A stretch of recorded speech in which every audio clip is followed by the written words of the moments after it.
Despite all of the advances in digital imaging, cameras still can't capture the same dynamic range of luminosity in a single exposure that the human eye can see.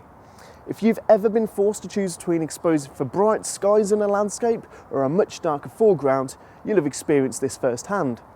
But thanks to HDR, or high dynamic range processing, we can create an image that shows the details in the highlights, shadows and midtones of a scene.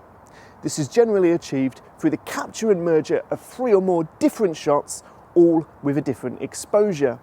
If your camera has an AEB, or automatic exposure bracketing function, these separate images are really easy to produce. You just select the option, choose the exposure variations that you want to capture, usually 2 stops above and 2 stops below the metered exposure, press the shutter, and voila, you have 3 images ready to be processed into a single image with greater dynamic range.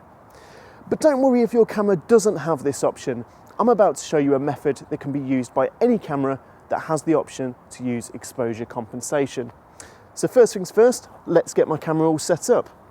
So the first thing I'm going to do is to set the camera to its aperture priority mode. This is going to allow me to take control of the aperture used in the exposure, but the camera is going to automatically select all the other settings, bar ISO, which I'm just going to make sure I drop down to ISO 100 here, because that's going to ensure the best image quality possible for all of these shots. I've selected an aperture of f11.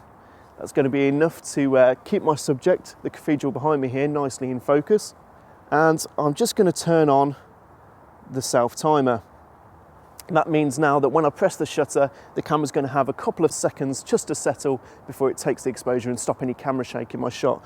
I might get a couple of slow exposure speeds today because it's not the brightest of days.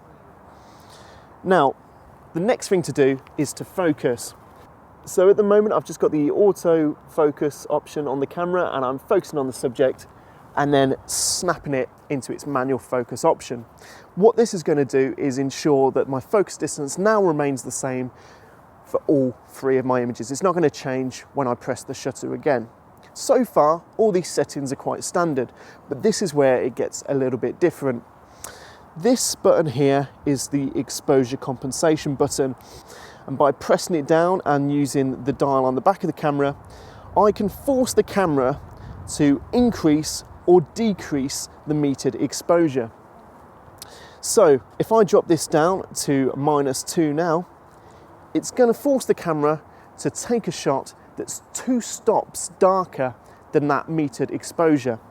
So if I press the shutter now and give it a couple of seconds to take the shot, there we go. That's my first exposure. It's quite dark, but that's going to ensure that I've got all the detail I can out of those areas of this scene, which are really quite bright. If I press the exposure compensation button down again and switch it all the way across to 0, now I'm going to get my metered exposure as you would when you would normally take an image. That's going to form the basis of my midtones in the shot.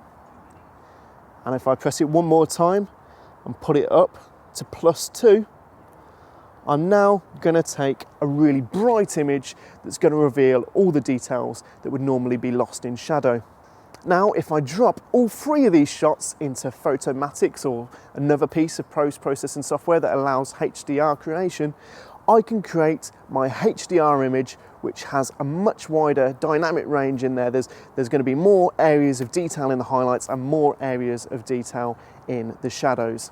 So there you go. It's dead simple and you can create these shots on any camera, whether you've got an AEB, auto exposure bracketing option, or not. Have fun.